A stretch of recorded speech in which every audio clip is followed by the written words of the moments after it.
So for those who don't know, Simporter is a software that automates new product research.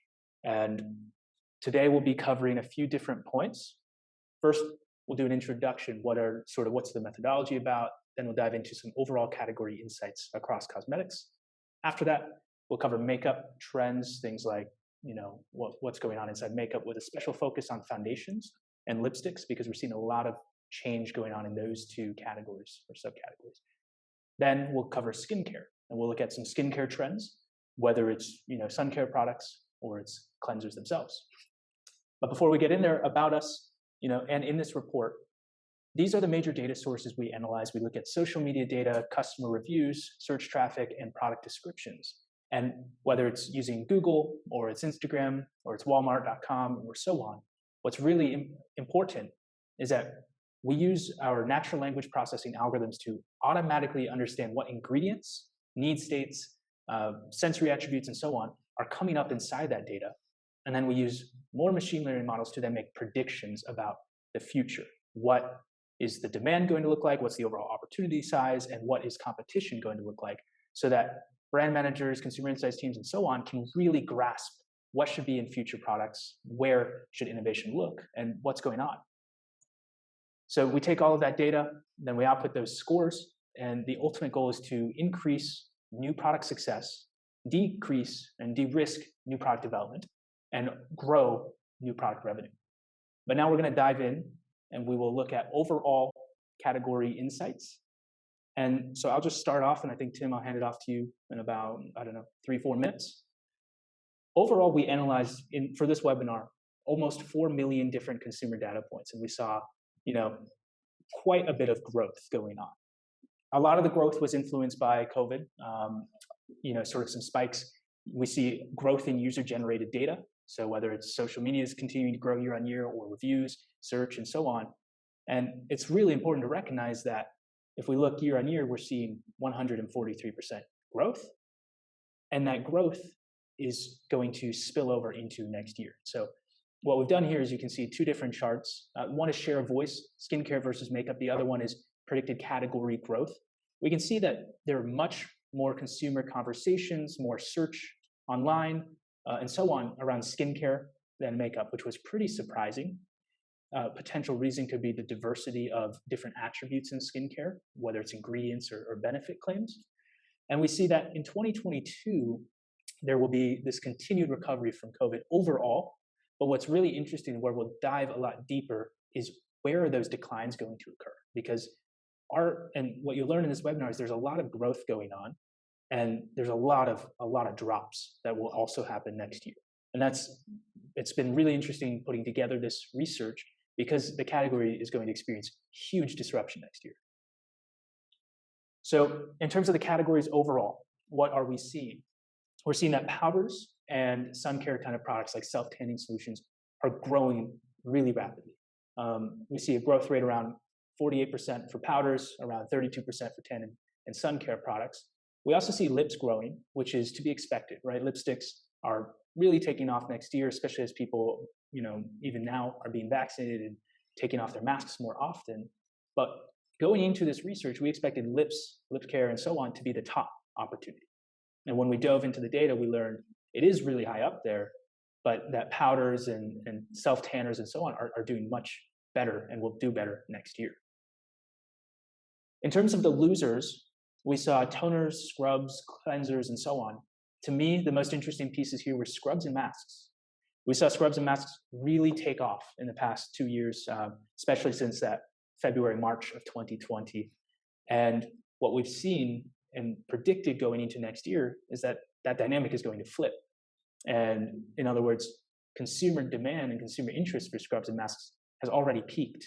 And now it'll be on a downward slope as consumers are less focused on that, the big focus on self-care, and they're more focused on other areas. And here I'll hand it off to you, Tim. Let's see, stop share. I think you disabled my screen share because you became the host when I accidentally disconnected. So you got to let me in to share my screen. All right. Okay, I can now share my screen, and I can share my keynote. And hopefully you see my keynote. Does everybody see my keynote? Thumbs up? Yep. Yeah. Okay. Good. Thank you. So yeah. So home care. We helped a lot of our clients with home care over the last year. Self care done at home totally makes sense when you can't go to the spa anymore. But that is declining very precipitously, and it's not just impacting the regimens, but very specific things within those regimens. Let's get into the subcategories. So the positive side. So where self care is kind of declining, there's still big elements of that are on the upswing, and it's just like a shifting of focus by consumers. So contour cream, night cream is a particular area where there's a big opportunity. The growth rate on night creams and things that you apply towards the end of the at the end of the evenings, you're going to sleep, has grown 85% in terms of its share of voice relative to all the other things consumers are talking about.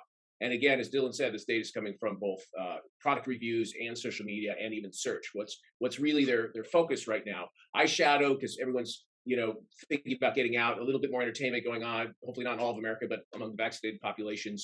Moisturizers, lipstick is still growing. It's just it had that huge spike in the second quarter when masks first came off, and it's not quite as spiky as it was. And speaking more about night creams, it's they have less time for this at home. Consumers generally now have a little bit less time for these at home regimens, especially with kids going back to school. Some people, in some cases, starting to work back in their office or work location outside the home. So they just have less time for a more involved self spa. So they're looking for some overnight remedies. Where is that share of voice going away from? The stuff you use for your more at home spa thing, cleansers, creams, moisturizers, settling sprays. So within there are some changes, and you'll see in some categories some of these things move up a little bit. But overall, you're seeing a trend back to the norm, back to the pre-COVID norm in this area. Now we're going to go to some of the ingredients that make up any one of these categories that are kind of rising. The winners and losers. So I think all of us in the industry know aloe vera has been strong. It continues to grow strong, and as consumers, it's right at that perfect nexus between a demand for clean and natural products. This wholesomeness that it has. I don't think that's a surprise to anybody. But chia seed extract is like this new up and coming thing. And now some of you and some of our clients do have or have started working with chia seed extract, particularly in skincare regimens.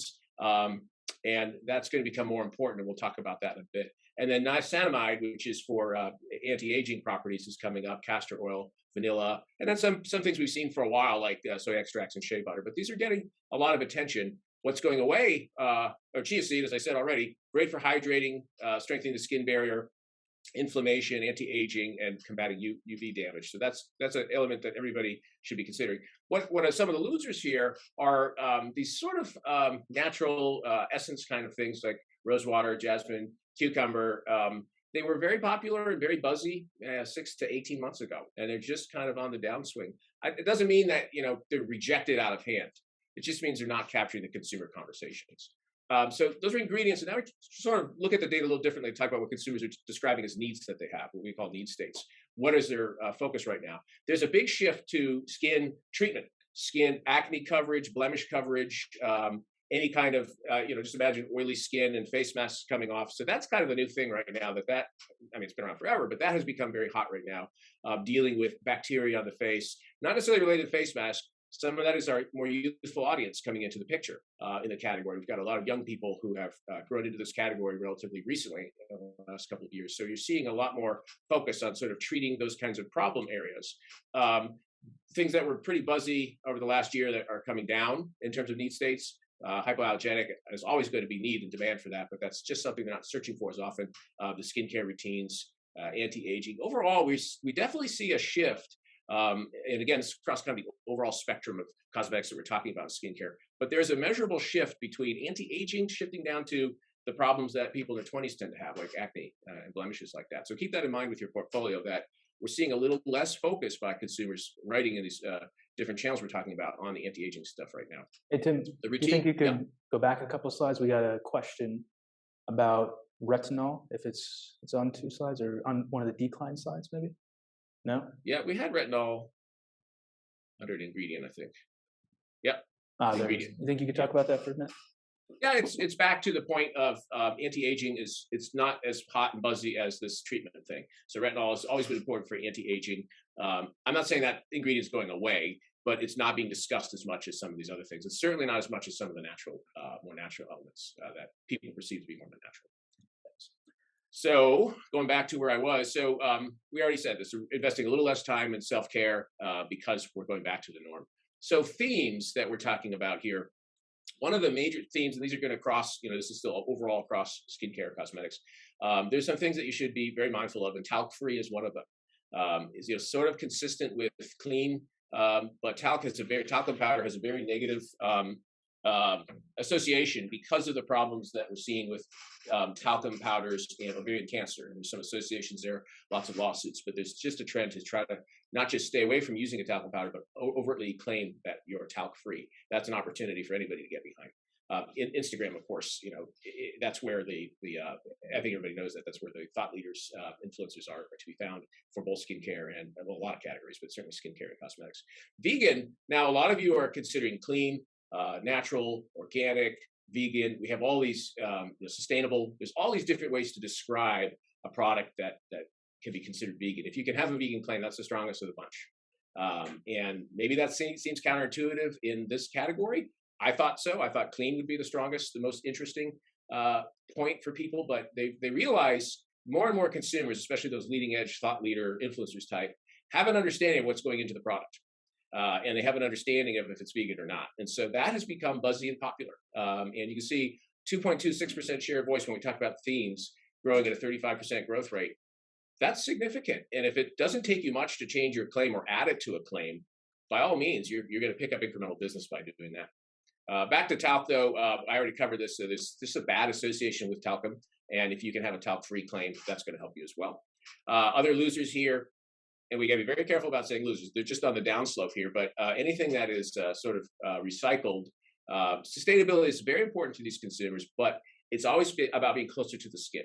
Sustainability is more about what's touching my body, not as much, the supply chain, the packaging. That's less important to them. It's not going to be quite as material to their needs. And recycling is because there's a lot of disbelief in it. There's too much. There's no clear standards of what's recycled packaging or what's recyclable. Consumers are wise that that's just kind of become a ubiquitous term that everybody claims, and so that's not something they're necessarily looking for right now.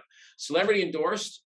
We're not saying don't do celebrity endorsements. Find your Instagram influencers, those are still important, but that's less impactful. They're talking about that less than maybe just 2 or 3 years ago. Even though some of those brands by some of those Chloe and other people are red hot or staying hot, it's just not getting as much attention as it did perhaps last year. We talked about hypoallergenic, and then organic.